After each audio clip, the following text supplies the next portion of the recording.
Hello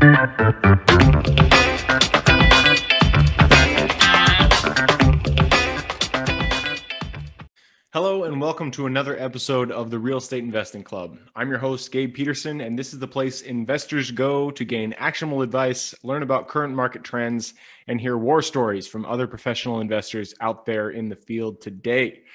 Before we get started, I have two quick housekeeping items for you. First, if you like this episode, we would very much appreciate a like, subscribe, and share. It is the best way to support the show and keep it running far into the future.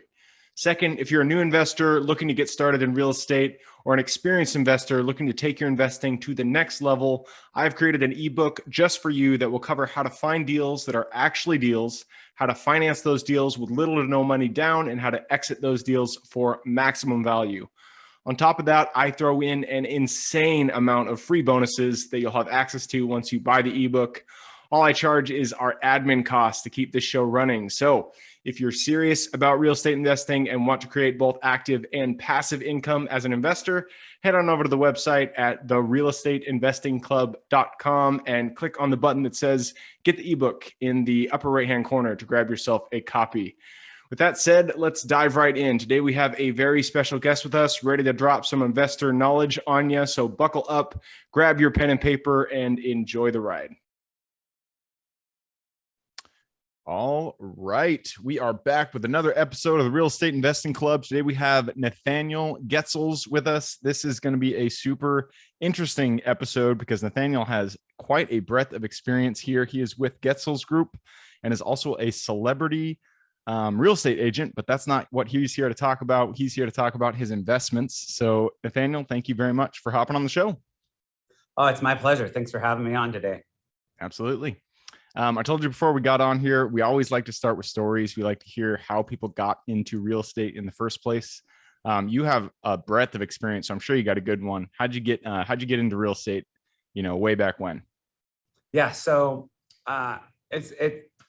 years ago, I was finishing my master's degree and I taught in every level of school from preschool administrator through college professor, right? So it was a big range because I thought that was the space I wanted to be in. And the reason that I liked that space is I felt like I could help people a lot, right? And I could do a lot of good. Later, I realized that I feel like school, I disagree with everything school teaches in the basically. So, work hard. No, you should work smart. Get out of debt. You should leverage your debt. Get a good job. No, you should build wealth. Yep. And don't copy, which I think we should always look at who's doing the right thing and figure out how to copy that and make it better. Yep. So the basis of everything that I was teaching basically and school in general was wrong at that point. And I was getting offered all these great jobs and I just could not imagine doing any of them and wanting to stay alive. So when I went back and I went, okay, what are the things that I enjoy, right? So my dirty little secret at night when I was in college is I would go and I'd open up my computer and I'd start surfing Zillow for hours. And one of those guys. Pictures of houses, right? And it was amazing. And then I was studying the trends of the market and how cities grow, why cities grow, where they grow, when people move, why they move. And so I was like, okay, that's fascinating. That was like my dirty little secret, right? That was my guilty pleasure. And then I went, well, wait a minute. I can take that. I can take that knowledge and that love and passion and then combine it with helping people because you're basically helping most people either make the biggest purchase of their life or a large financial decision that can drive generational wealth for, obviously generations because it's called generational wealth. That's the whole point. You can literally help people set up their families for the future. And even if it's not that, it's a large financial choice that you need very good guidance to make the right choices on. Yep. So I went, okay. And then I'd been investing already at that point because when I started college, I realized that renting was expensive. But if I bought something, I could rent out part of it and mitigate almost all my costs. I wish I had that wisdom when I was in college, for sure. right? It was beautiful because I still worked. I got straight A's, and then I didn't have a lot of costs, so I could have a lot of fun. Yep. It was good planning and unintentional. It set me up for my future career unintentionally. Gotcha. So what I did is I wanted to combine where I can help people and still geek out about real estate. And so I literally dropped what I was doing as I was finishing my thesis, started in real estate and never looked back. Nice, man. I love it. So you were on the path to be, you were a teacher, you were on the path towards, towards that career. You're going to be a principal, whatever it is, the end Oh, goal I was going there. to be a tenured professor in a Okay. college. That was the goal, and I could have had it, or an administrator at a school could have had that, or owned a school. Right. Right. Those were the three paths, and I went, no, none of this sounds good. But even through real estate investing, there's a lot of education that happens organically through there. So I got to connect with people, right? Because you need to attune, even in an investing environment, you need to attune with your clients. So that way you have that trust, that flow, the vibe, whatever it is you want to call it. And once you have that trust built up with your clients, or your investors, then they'll trust you, and you can really grow and build some very cool, unique projects. Yep. That makes sense? Absolutely.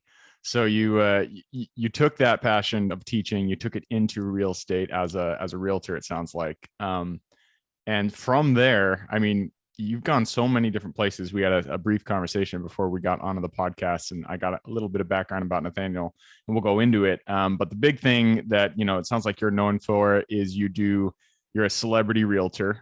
So I do want to touch on that just briefly, and then we'll get into the investing. The only question I'm going to ask is, what was your favorite celebrity deal that you did, and who was it with? Such a hard question, because there are so many NDAs that are usually involved. Yep. Totally So understandable. I can't really tell you who it was with, but he did the property. My favorite property that I sold was actually bought as an investment, and with an investor loan, and was far from their largest purchase, because it was many millions, but they had many more millions, obviously. But so the strategy there was, where is it, and where's it going to be in 10 years? Where's it going to be in 5 years, right? Where's it going to be in 20 years? And how much money can I pull out of it? Because at that point, it's not about the purchase price, because it doesn't matter, but it's about the investment, how it acts as an investment vehicle at that point, right? So you have to figure out how he can take it and make more money. I mean, do you put it in an insurance wrap, right? Do you put in an insurance wrap with some other properties? Oops, sorry about that. Technical issues, real quick. There we go. Oop. We lost Nathaniel briefly. He's on his phone, and that can always be a struggle, especially when it looks like he is back. All right. Oop. And I think we just lost him completely. And that is unfortunate. So I'm going to have to cut this out, and then we will be right back with Nathaniel. It sounds like he dropped here. So give me 1 second to get him back. All right, we're back. We had a little bit of a technical issue, but Nathaniel, he was able to fix the issues. It's always fun having, doing this from phones, because phones they're so small, they bounce around. So Nathaniel, you're back. Let's get right back into it. We were talking about your investments, and I lost my train of thought. Oh, there we go. So yeah, my favorite celebrity deal was, they were talking about how they were going to leverage the investment. Yep. And is it going to be an insurance wrap? How much money can they pull out of it? How will it act as a great investment vehicle for the future investing? So that was the reason, that was the purpose of that. Now, even when people are buying their own primary homes, it either becomes a lot about that, but if it's a primary home for celebrities especially, it's less about that, and it's more about the vibe, the feel, the style, how they can how they can show off about it. And very often it becomes an investment vehicle, but in a different way. They'll bring people there. They'll do deals at the properties. So the property will become a framing for other investment deals and kind of an establishment of, look at this beautiful asset that I have. You want to do business with me, or I can use this asset to make more money, but not directly from the asset. Does that make sense? Yep. That makes a lot of sense. I actually, we had somebody on here who did, he did auctions for high-end auctions. And he said that a lot of celebrities, they buy, or just, I guess, ultra rich people will buy really nice homes, Beverly Hills, wherever. And then they'll just rent them out for like, not as a rental, but for like movie sets and things like that. Oh, yeah. And I thought that was a kind of an interesting use of luxury real estate. Oh, absolutely. In fact, there's a city here in Los Angeles, or an area called Bell Canyon. And I had the most expensive house in the city listed, or in that area listed. And it's now used for movie rentals. It's all just studios renting it.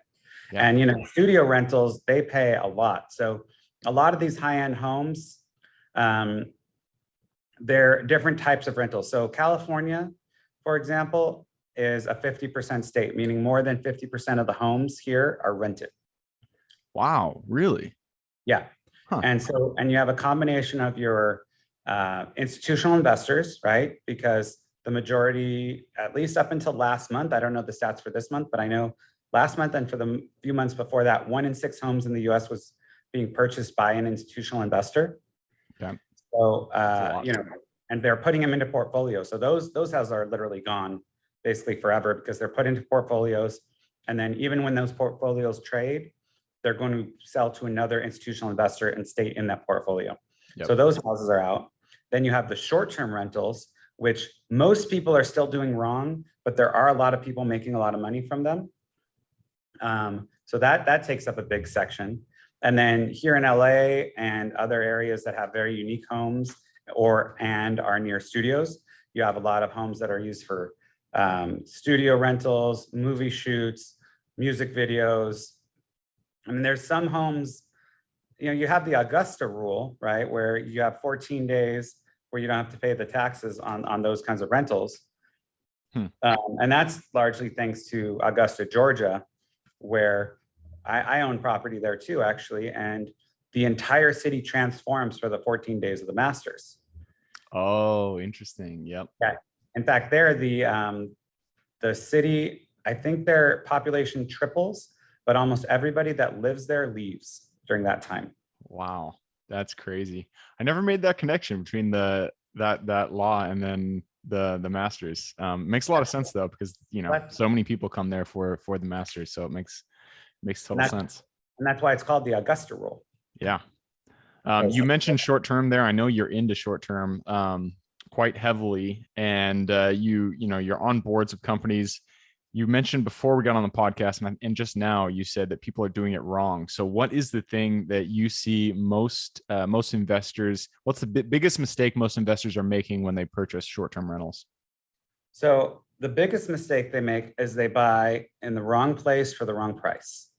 That's the biggest mistake. Just like most real estate, yep. The biggest mistake people make are they buy wrong. So you're not understanding the rules, regulations, and the advantages of where you're buying. That's number one. Number two is if you buy wrong, now you have to price wrong, which is going to cost you money basically until you end up selling, because you've lost so much money over time. And also, once you buy, you're not just magically rich. There's a whole management and strategy to it. So you want to prepare the house correctly, which most people do not. You want to maximize the amount of the size. And you have to understand, a lot of the income, or a lot of the cost prices is based on how many people you can sleep in the house, right? It's not about, oh, well, I have this big, beautiful room. I'd love to come vacation here. Nobody cares where you want to vacation. That doesn't matter. You have to figure out how you can get the most people in that house, because that's who pays the most. Yep. And you need to adjust the price. You have to have a dynamic pricing tool. So you want to adjust that price every single day. You want to look at also the future of that area. So for example, Arizona, they changed, the state changed the entire rules for the entire state, which is if you're not in an HOA, you can basically Airbnb anywhere. Okay. Which short term, yay, everyone wants to Airbnb. We can, the state's letting us get rich, except remember the thing that breeds value. Scarcity. Liquidity and scarcity. Yeah. So all of a sudden you're going to have these markets that are flooded with short-term rentals. And I think your long-term, you're going to drop in your value because it's going to be a flooded market. Yep. That's one of the things I love about what LA has done, because they allowed it, then they completely disallowed it. Now you have to get a permit and be allowed. So LA, I think, is doing it really well right now, especially in Malibu and areas that literally don't have enough hotels to serve the demand. So it's great. It's unfortunate what happened in Breckenridge, where they capped the number of permits and they took away 4,000 people's permits overnight. Oof. That'd be rough, especially if you bought it as a short-term rental and you underwrote it as a short-term rental, and now all of a sudden, shit, I can only do long-term. I'm not going to be able to find a renter. It's a problem. Now, something that's interesting to understand is on Airbnb, and I use that as the example because Airbnb makes up the majority of the market for short-term rentals, even though there's other really great platforms that we definitely take advantage of and you can make a lot of money through. But more than 20% of those rentals right now are over 30 days. Okay, interesting. I actually didn't know that. That's a massive number. Yeah. So that's why, like you mentioned, I was on the board. I was recently put on the board of a company called Houselit, and they specialize in 30 to 90-day furnished rentals. Okay. You can rent for less or far more, but there's a gap in the market there, and there's a big demand. That's like corporate housing, traveling nurse housing, that kind of thing, right? Not just that, but people go on vacations. I have a lot of people who come from out of state, who come to LA or Malibu or the surrounding areas, and they'll rent for the summer. Yep. It's a summer rental. It's a winter rental. You have a lot of Palm Springs, which I know it's kind of counterintuitive, but right now it's the summer and it's their slow months because it's so hot. But there's a lot of people who come there in the winter because it's still warm, and they're going to come from Canada or colder environments and spend the winter there in Palm Springs. Maybe they live on the beach and it's too cold, or they're in Canada, or they're in Seattle, maybe. I don't know. I hear it's cold there. I don't know, but I would say it's very temperate up here in Seattle. We're never high, we're never low. We're just right down the middle. Well, if you want warm in the winter, Palm Springs is it. So understanding your market is also important.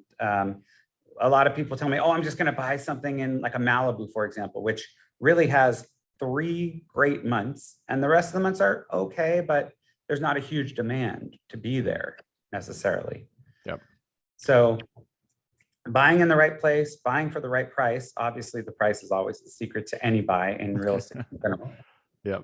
And having a plan. Actually, probably the biggest thing people do is they don't have a plan. They just buy it and they think they're magically rich overnight. They have no operation plan. They have no exit plan, right? And they don't have a backup plan. So as you saw during the pandemic, let's use Las Vegas now as an example. A lot of condo hotels, and I love condo hotels. I think that is a huge space that most people don't even know about, much less know how to maximize. But condo hotels are the only type of real estate that went down during the pandemic in Las Vegas, for example, because people stopped traveling, right? So when these short-term rentals, especially condo hotels, they're linked more to the travel industry than the real estate industry as far as income goes.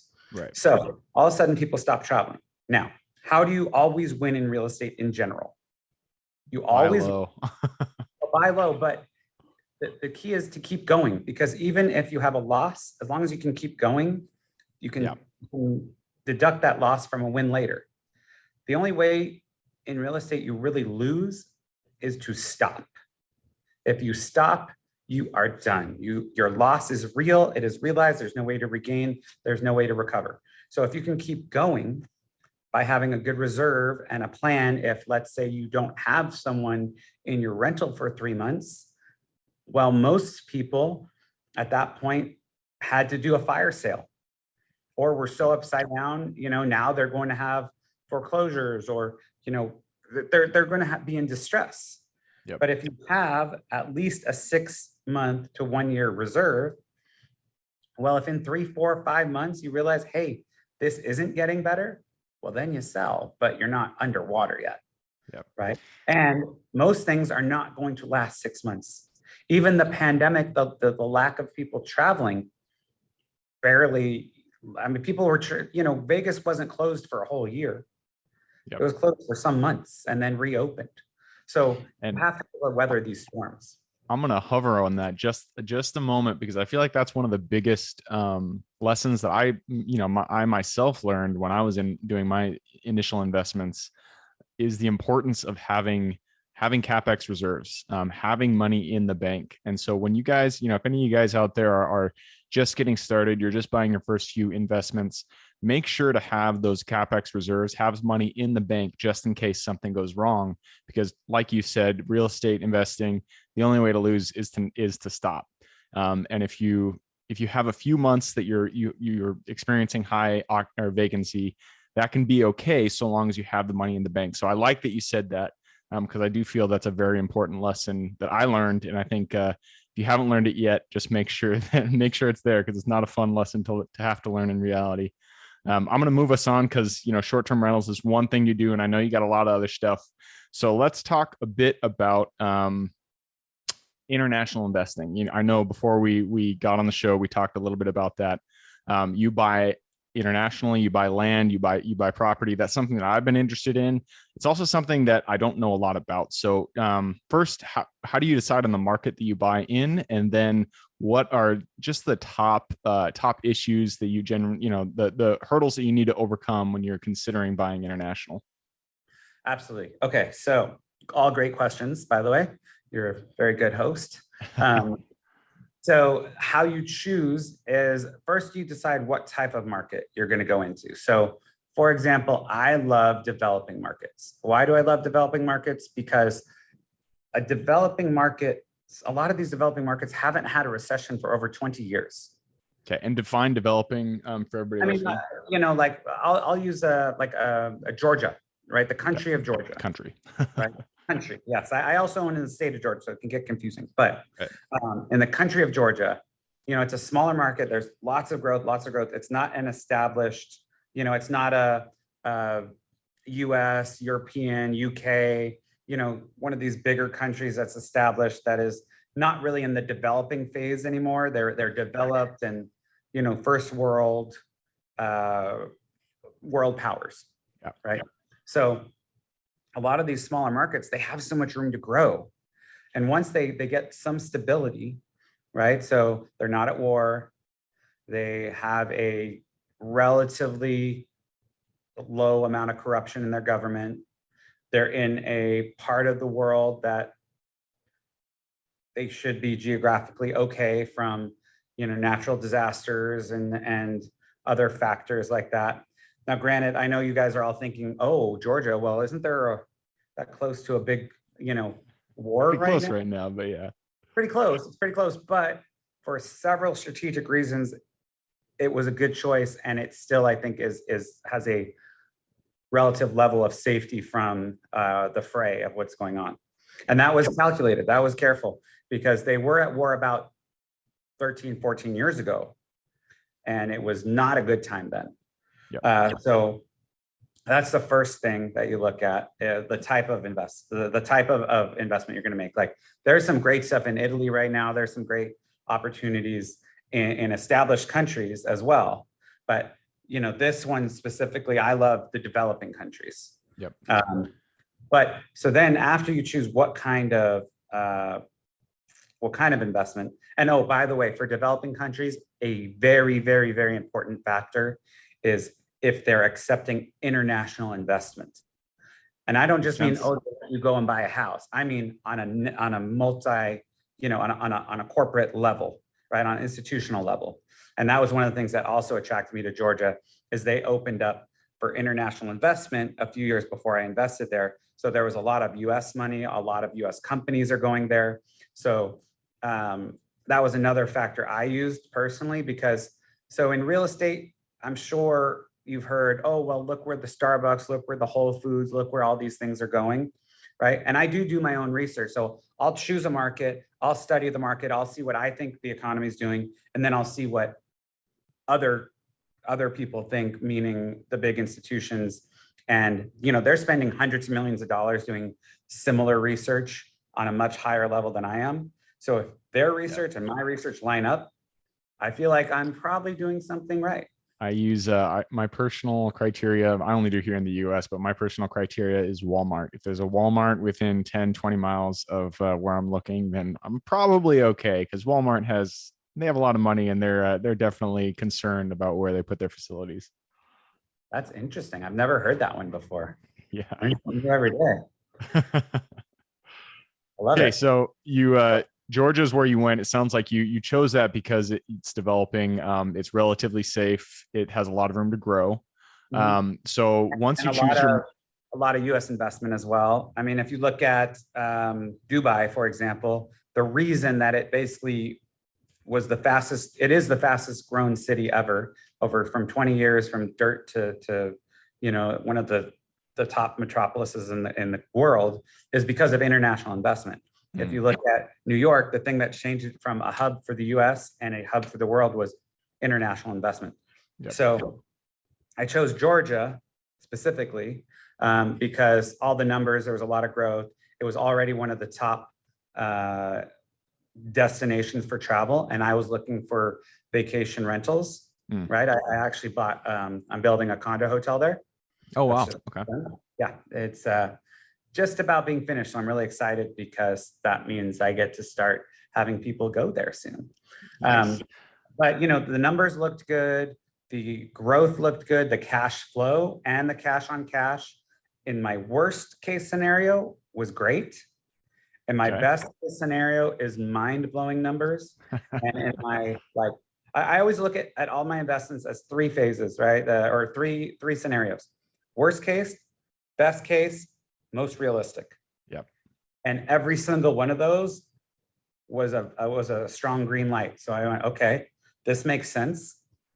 You also, in an area like that, you have to figure out, what are the laws if you're out of the country, right? Are you protected as an American, or as wherever you have your passport from? Are you protected? Can you sue them? Can you take them to court here? Do you have to take them to court there? What are the laws? Who's going to, are you even allowed to own in that country? And what about language? I don't even know the language spoken in Georgia. But what about, English is the international business language, but I'm sure you run into issues with the language. Is that something that? Yeah. So in Georgia, the main languages are Georgian, Russian, and then a lot of people speak English most places in the world. Yeah. I've never really run into a language issue. If I am having to deal with someone who does not speak English, I can usually find a translator, or relatively easily. And if there is a cost, relatively low cost. So I've never let that stop me, because there's an international language, which is money. So as long as the money makes sense, I'm not worried what language is spoken in that country. And the only place I've actually ever been in the world, physically been, where it was an issue, strangely enough, was China, where I knew the people I was talking to understood English, but they refused to speak to me in English. Interesting. It was very, very weird. I mean, I've been to the North Pole, Norway. How was it up in the North Pole? Are you thinking about buying property up there? It's fascinating, because there is an international treaty zone. So it's an archipelago of called Svalbard. Okay. And yeah. It's really interesting, because it's an international treaty zone. So there is no government. It's under Norwegian stewardship, but there's basically just an overseer, which they call the governor of Svalbard, but there's no infrastructure. You can own there, but it's kind of complicated because it's an international zone. Right. There's no There's no major hospitals. If you get sick, they send you off the island. You're not allowed to die there. Do not die here. That is against the rules. Right. It is illegal to die. I'm like, I don't know what the punishment is because you're dead. So. Yeah. If you get very sick, they send you off the island. If you're in late pregnancy, they send you off the island. So it's a very unique place. Mainly places like that are either you're going to buy a tourist place, like a short-term rental, or a longer-term rental for a student or like a minor. That's the only people that are up there. And one other question that kind of came into my mind, we are closing in on our time here. So I do have to push us into the quick question round. But before we do that, I do want to ask, when you're doing international investing, it sounds like you do a lot of short-term rentals, long-term rentals. Have you ever considered the commercial side? And is that something that you would dissuade someone from doing internationally, or is that, just on par with residential? So I haven't delved into that myself, but I know many of my friends have. The key is you really have to understand the laws, because while in a lot of countries, there's laws that protect you as a homeowner because they want your money there, they want you to invest. There are a lot more restrictions and loopholes for owning commercial properties and running commercial businesses. So I know a lot more horror stories of people who have literally had their properties seized, their commercial properties seized out of the country. And because they didn't fully understand the laws of the area they were in, they did not get them back. Oof. So it's really just about understanding your restrictions and your protections.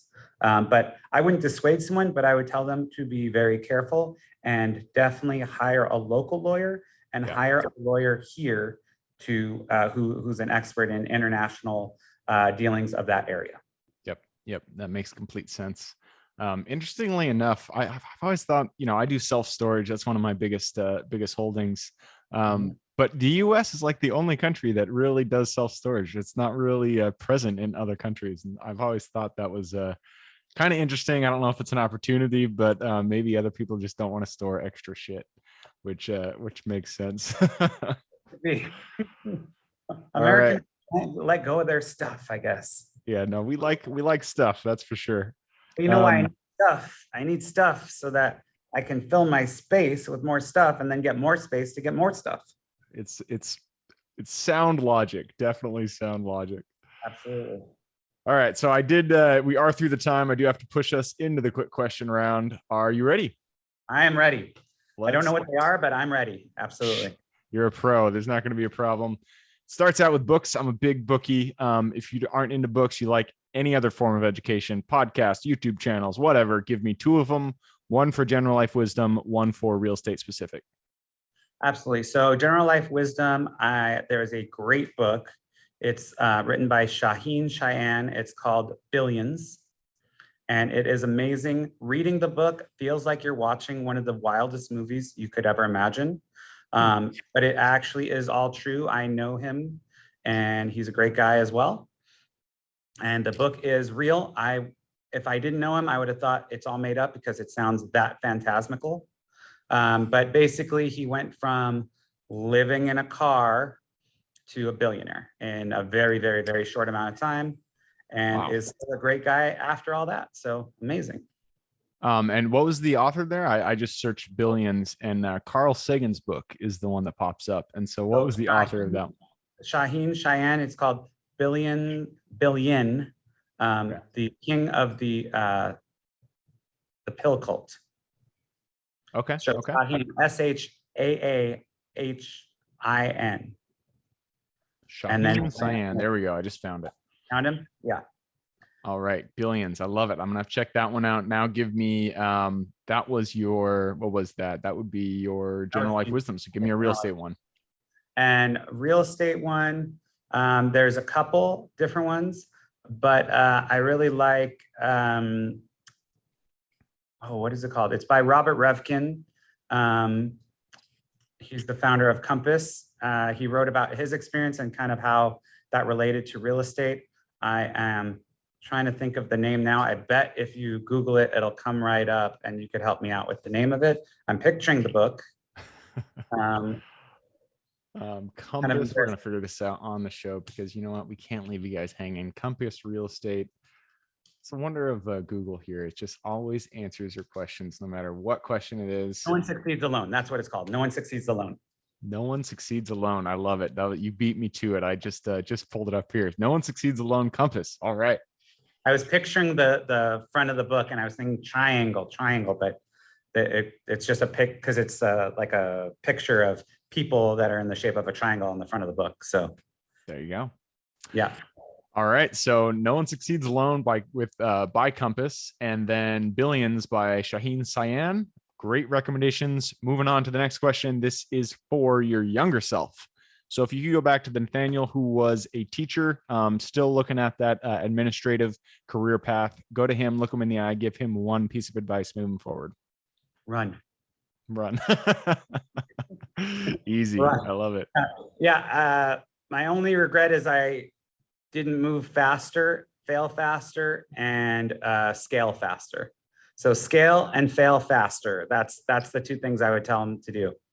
That mirrors a lot of people's advice, which is that they wish they got started earlier. So, hey, if you're out there, you're listening to this episode, I've said it so many times before, but just get dirty, get out there, buy your first investment property. You will not regret it.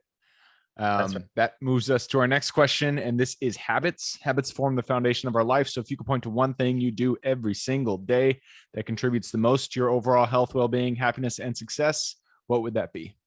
Not fear failure.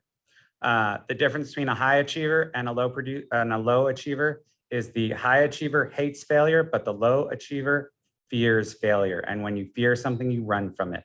So I don't fear it. I hate it and I fight it, but I know it's going to happen and that's okay. Perfect. Great advice.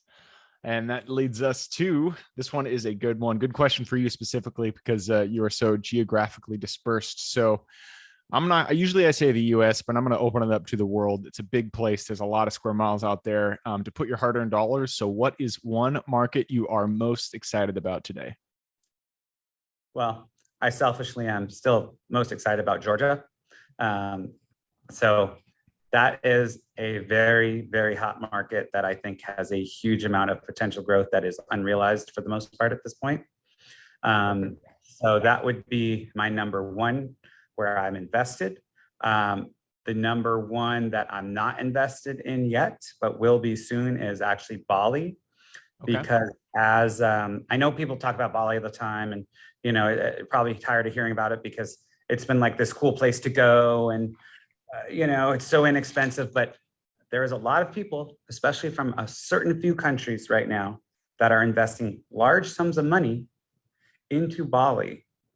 And I think it's going to become a different place in the next 10 years because certain countries where there may be military things happening have people trying to get their money out, and they're moving to places that are not at war. And, remember, Bali is the only non-Muslim island of Indonesia. And that's why it grew so much. It grew so much because mainly Australians would go there and visit it. And that is why it became a big location that it did, and different from all the other islands in Indonesia. Interesting. Because remember, Indonesia is a kingdom, but it's of several islands that all had different cultures. So I think that is one of the secret places that is going to change in front of our eyes without us realizing it. Interesting. Bali, huh? Okay, so Bali and Georgia, those are I love that you said that because it's not in the US. So great markets to look into if you guys are searching for international investments. I'm going to move us along here because we are past our time. So let's get into the next question. And this one is tools.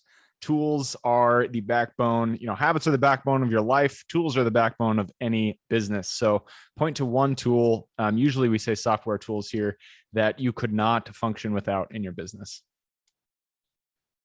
Well, it kind of depends which business you're talking about, but I really do like AirDNA. That's a big one. Contactually, which is now owned by Compass, actually is a great tool I use. And yeah, those would be the two top tools, I'd say. Perfect. AirDNA, that one's for short-term rentals. And then contactually, that is a CRM system, right? It is, yes. Perfect. Okay, that leads us to the very last question. You've given us a lot of good advice. So I first want to say thank you for hopping on and sharing. And this last question is for the listeners. You've given us a lot of good advice. So I'm sure people want to reach out and say hi. What is the best way for them to do that? And what is something that you'd be willing to give for the show for today?